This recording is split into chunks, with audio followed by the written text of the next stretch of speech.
ये कहानी है मायापुर की रहने वाली सविता की। पूरा मोहल्ला उसे सविता भाभी के नाम से बुलाता है और उनका जबरदस्त आशिक है। वो भी क्यों ना, सविता भाभी ने अपनी अदाओं से सभी के दिल पर जादू जो चला रखा है। वो जिधर से भी गुजरती, उनकी अदाओं को देखकर सभी के मुंह से आहें भरते हुए एक ही बात निकलती, सविता भाभी को फुर्सत में बनाया गया है। आज सुबह सुबह सविता भाभी ऐसे तैयार हो रही थी जैसे कि उन्हें किसी शादी में जाना हो। उसके पति आलोकनाथ ने जब उसे इस तरह से तैयार होते देखा तो उसने उसे टोक भी दिया। अरे इतना तैयार होने की क्या जरूरत है, पास वाले जनरल स्टोर तक ही तो जाना है। आलोकनाथ की बात सुनकर सविता भाभी ने उसे घूर कर देखा और कहा, आप ज्यादा चबर चबर मत करो और मुझे मत सिखाओ कि मुझे कितना तैयार होना है कितना नहीं। खुद तो मंदिर के बाहर बैठे भिखारी की तरह रहते हो और चाहते हो कि मैं भी तुम्हारी तरह ही रहूं। सविता की बात सुनकर आलोकनाथ चुप हो गया। उसके बाद सविता ने सामान की लिस्ट ली और पप्पू जनरल स्टोर की तरफ चल पड़ी। मोहल्ले के वो लोग जो हमेशा उसे ताड़ते रहते थे, उसे देखते ही उसे सुनाते हुए बोले, आज तो सुबह सुबह ही सविता भाभी के दर्शन हो गए, पूरा दिन शानदार गुजरेगा। सविता भाभी उन लोगों की बातों को मुस्कुराते हुए सुन रही थी और पप्पू जनरल स्टोर की ओर बढ़ती चली जा रही थी। वो जनरल स्टोर पहुंची और मुस्कुराते हुए दुकान मालिक से कहा, गुड मॉर्निंग। अपने बही खातों में उलझे पप्पू ने जब सविता भाभी की आवाज सुनी तो अपने गंदे दांतों को निपोड़ते हुए उससे कहा, आज तो वाकई गुड मॉर्निंग हो गई सविता भाभी। सविता ने उसकी बातों का जवाब अपनी कातिलाना मुस्कुराहट से दिया। फिर सविता ने पप्पू जनरल स्टोर वाले को अपने साथ लाई सामानों की लिस्ट दी और उससे कहा, पप्पू भैया जरा मेरा सामान जल्दी से पैक कर दो, उनको ऑफिस जाना है। अरे सविता भाभी भैया मत बोलिए, पप्पू बोलिए ना, अच्छा लगता है। अरे वही पप्पू जी। जी नहीं, सिर्फ पप्पू। अच्छा बाबा पप्पू।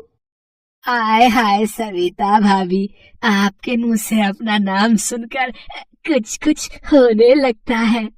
उसकी बातों को सुनकर सविता खिलखिलाकर हंस पड़ी। सिर्फ कुछ कुछ ही होता है पप्पू जी।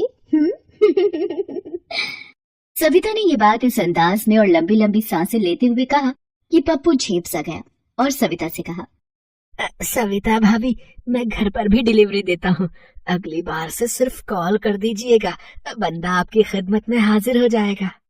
बंदा? मेरा मतलब है आपका सामान आपके घर तक पहुँच जाएगा। फिर पप्पू ने सारा सामान उन्हें दिया और 4000 रुपए का बिल सविता को थमा दिया। बिल देखकर सविता ने कहा कि क्या पप्पू जी, आपने कोई छूट नहीं दिया क्या? आपको तो पता है मैं आपकी परमानेंट ग्राहक हूँ। अरे ऐसा नहीं है सविता भाभी, मैंने तो आपको पूरी छूट दी है। वो क्या है ना कि पूरे 4 महीने का बिल है ना, इसलिए इतना अधिक है। ओह, मैं तो भूल ही गई थी। अच्छा इसे भी लिख लीजिए, अगले महीने सारा क्लियर कर दूंगी। सविता की बात सुनकर पप्पू उसकी तरफ घूर कर देखने लगा तो सविता ने कहा, कोई प्रॉब्लम तो नहीं है पप्पू जी? प्रॉब्लम? अरे नहीं नहीं। सविता ने अपना सामान उठाया और फिर से एक कातिलाना मुस्कान देती हुई वहां से चली गई। ये उसकी अदाओं का जलवा ही था कि पूरे 1 साल से वो बिना किराया दिए ही किराए के मकान में रह रही थी। पिछले शनिवार को भी जब मकान मालिक उदय चंद्र किराया मांगने गया तो, क्या उदय चंद्र जी, मैं कहीं भागी तो नहीं जा रही आपको छोड़कर? आई मीन आपके मकान को छोड़कर।